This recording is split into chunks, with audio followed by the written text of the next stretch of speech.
Magandang araw po sa nakakanood ng video na ito. Ako nga po pala si Aaron SG Ruiz. Ang topic natin for our devotion ngayong araw na ito ay patungkol sa mga kawikaan na nanggaling mismo kay Haring Solomon.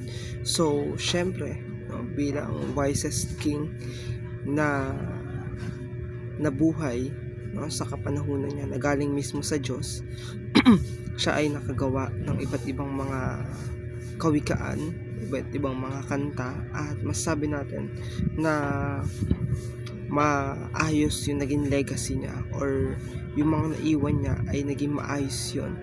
At pagdating dito ay kapaki-pakinabang din to sa ibang mga tao. So mababasa natin ang ating devotion sa Kawikaan chapter 3 verse 1 to 6.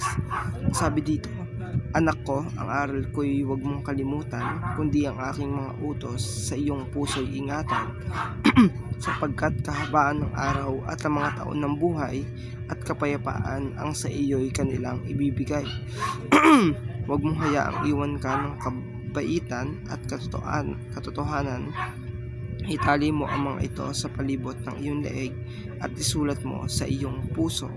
Sa gayoy makakatagpo ka ng lingap at mabuting pangalan sa paningin ng Diyos at ng tao. Sa Panginoon ay buong puso kang magtiwala at huwag kang manalig sa sarili mong pangunawa. Sa lahat ng iyong mga lakad, siya iyong kilalanin at itutuwid niya ang iyong mga landas." So dito, no, ay maliwanag na sinasabi na kapag tayo ay nagtiwala sa ating Diyos, ay ito ay nagbibigay sa atin ng stable mind, no? Sabihin, kapag tayo ay may tiwala, tayo ay sumusunod sa ating Diyos, ay nagbibigay ito ng kapayapaan at hindi tayo pasway-sway pagdating sa ating buhay.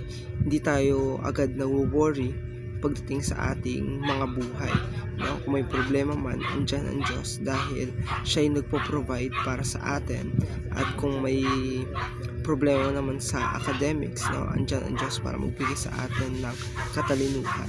So dito rin, no, syempre hindi lang rin sapat na tayo ay magtiwala, kundi andun yung obedience natin pagdating sa ating Diyos. So nangahulugan dito, no, ay dapat nating isundin, no, yung kung ano yung ipinag-uutos sa atin ng ating Diyos. At pagdating doon, kung tayo ay nagtitiwala, sumusunod, tayo ay pagpapalain ng Diyos sa mata ng tao at sa mata ng Diyos, at yung mga blessing ay to be follow na lang, no? Ibig sabihin, yung pagka tayo ay sumunod, ang Diyos ay lagi nandyan para tayo ay pagpalain. Kaya tayo, no, bilang mga tao, ay buong puso tayo magtiwala sa Panginoon at huwag tayo manangat sa sarili nating mga karunungan.